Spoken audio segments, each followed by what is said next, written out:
The rain poured down relentlessly that morning, turning the city streets into glistening rivers of steel and glass reflections. Jason Harlow, a single dad with tired eyes and a heart full of responsibility, gripped the steering wheel of his battered sedan like it was the only lifeline between him and survival. His 5-year-old daughter, Sophie, hummed softly in the back seat, oblivious to the storm outside and the storm of debts and bills that weighed heavily on her father. Jason had fought every day to give Sophie the life she deserved, one warm meal, a cozy bed, and laughter that could chase away nightmares. Yet, on this particular day, fate had a cruel twist waiting for him. Just as he parked outside the posh glass-encased building of the prestigious Langford Foundation, a thunderous knock on his car window startled him. Looking up, Jason was met with the piercing jade-green eyes of a woman he instantly recognized from magazine covers and social media, Vivian Langford, the billionaire heiress whose family fortune ruled industries he couldn't even dream of touching. She stood there, soaked to the bone, an expensive silk coat clinging to her tall, graceful frame. Something in her expression, equal parts desperation and urgency, made Jason's chest tighten. He knew he shouldn't, but he didn't have a choice. If you believe in kindness, second chances, and the power of unexpected connections, make sure to like, comment, share, and subscribe to Touch of Kindness. This story might just change your day. Vivian didn't waste time with pleasantries. "Jason Harlow," she said, her voice trembling slightly, "I need your help. It's urgent." Jason frowned. Billionaires asking for help was usually code for something impossible, yet her eyes, so raw and human, convinced him to listen. He rolled down his window fully, letting the cold rain soak him, because her urgency left no room for hesitation. "I can't explain everything here," she said, glancing nervously over her shoulder. "But if you don't do exactly what I ask, things could get messy." Jason's stomach knotted. Messy? That word didn't even begin to cover the feeling that pulsed through him. But then he looked at Sophie, quietly drawing a smiley face on the fogged-up car window, and he knew there was no time to overthink. Vivian stepped closer, her hand brushing his arm. "There's no time," she whispered, and before he could protest, she kissed him. It was sudden, electric, and confusing. Jason froze, stunned by the boldness of the heiress. The world outside, the rain, the traffic, the city itself, faded into nothing. He felt Sophie stir in the back seat, sensing the tension, but Jason couldn't pull away. The kiss was a mixture of fear, desperation, and something unspoken that neither of them could articulate. When Vivian finally stepped back, she looked at him with a vulnerability Jason had never seen in someone so powerful. "I had to," she said, barely above a whisper. "They're watching me. They'll hurt the people I love. Please, just trust me." Jason, still catching his breath, knew this wasn't the time for logic. Somehow, by some inexplicable twist, he had to trust her. And for Sophie, he would do anything, even this.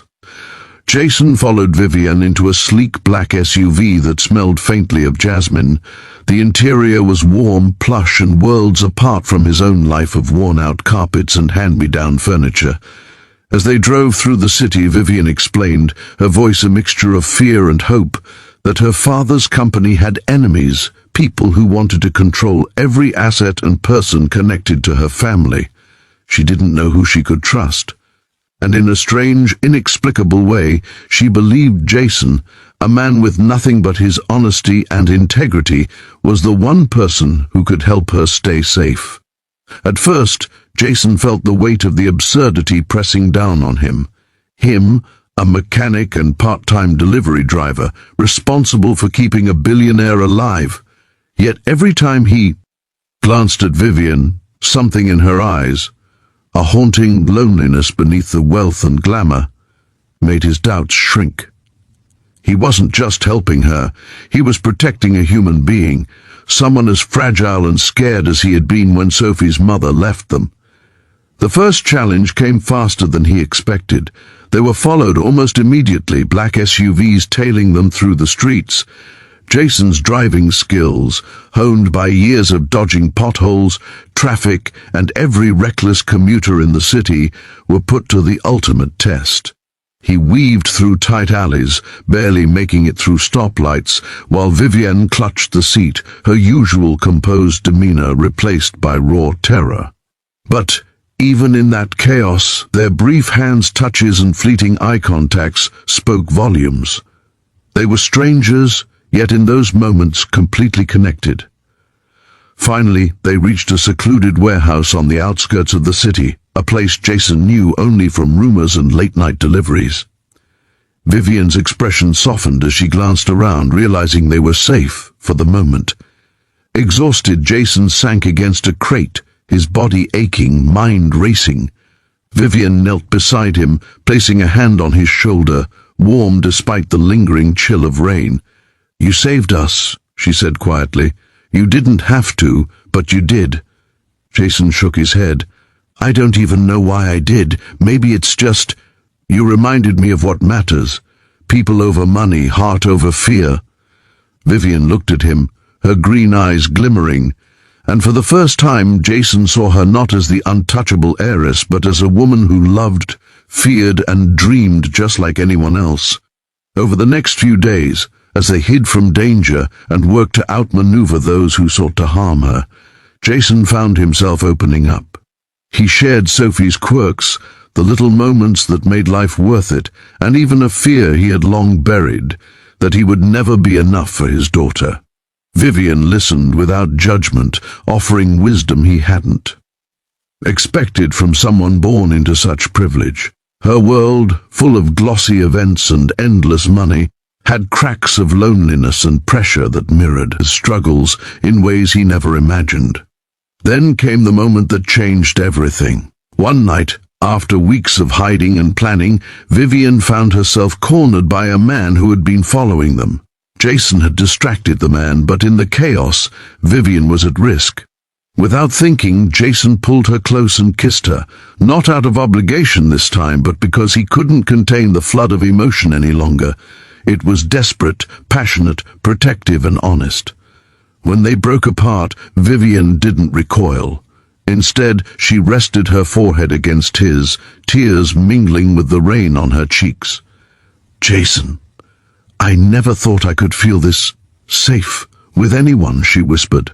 "Not like this, not ever." And in that moment, Jason realized that despite their worlds being miles apart, love, courage, and trust had bridged the impossible gap between them. The next morning, as the city woke to sunlight glinting off glass towers and puddles, Jason and Vivienne stood together on the roof of the warehouse, looking at the horizon. Sophie's laughter echoed nearby as she played with a stray dog they had rescued on the way, a small reminder that life's beauty could bloom even in the darkest corners. Vivienne turned to Jason, her hand finding his, intertwining their fingers naturally. "You've changed everything," she said softly. "Not just for me, for Sophie too." Jason felt the weight of the world lift slightly. In saving Vivienne, he had discovered something he hadn't dared to hope for, a love that defied wealth, status, and fear. He had also learned that courage wasn't the absence of fear, but acting in spite of it, for the people who mattered most. In a life filled with bills, sleepless nights, and relentless struggles, he had found a light that made every hardship worthwhile. Days later, as they walked Sophie to her, first day at a new school in the city, the three of them laughing and holding hands, Jason caught Vivienne's eye. She smiled, not with the calculated charm of a socialite, but with genuine warmth. "Thank you," she said, leaning close to whisper, "for everything, for the kiss, for trusting me, for being you." Jason smiled back, realizing that some moments, fleeting as they might seem, could change everything forever. If this story touched your heart, made you believe in second chances, or reminded you of the power of kindness, please like, share, and comment below. Your support helps us bring more stories that inspire hope and courage to the world.